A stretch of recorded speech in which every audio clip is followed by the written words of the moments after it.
Start verildi. Çaka Bey koşusu başladı. 2 numaralı Göreme liderliği istiyor. Dışında 1 numaralı Demirdöven var. İlk 100 metre geçilirken Göreme öne düştü.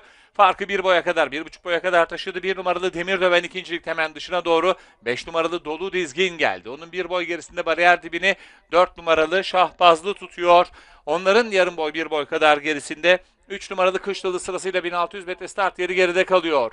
2 numaralı Göreme liderliği gören Safkan'dı. Farkı 2 boya kadar taşıdı. 1 numaralı Demirdöven hemen dışında. 5 numaralı Dolu Dizgin beraberce takipte. 1 boy kadar gerilerinde dışarıda. Kışlalı hemen içinde.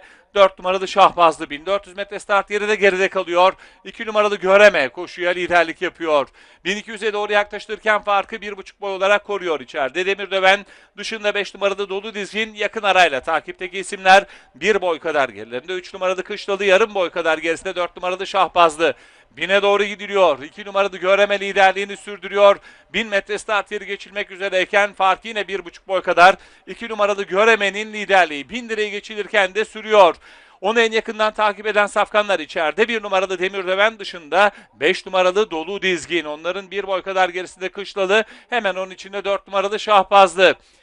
5 safkan birbirine yakın aralarla koşuyor. 2 numaralı Göreme'nin liderliği son 800'e girilirken sürüyor. Fark 1,5 boy kadar.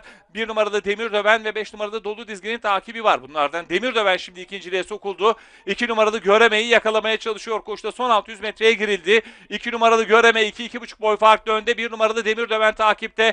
3-4 boy kadar gerisine 4 numaralı Şahbazlı sokuldu. Koşu süratlendi. 2 numaralı Göreme 400'ü de önde gördü. Son 400'e 1 boy 1,5 boy farklı önde giriyor dışarıdan.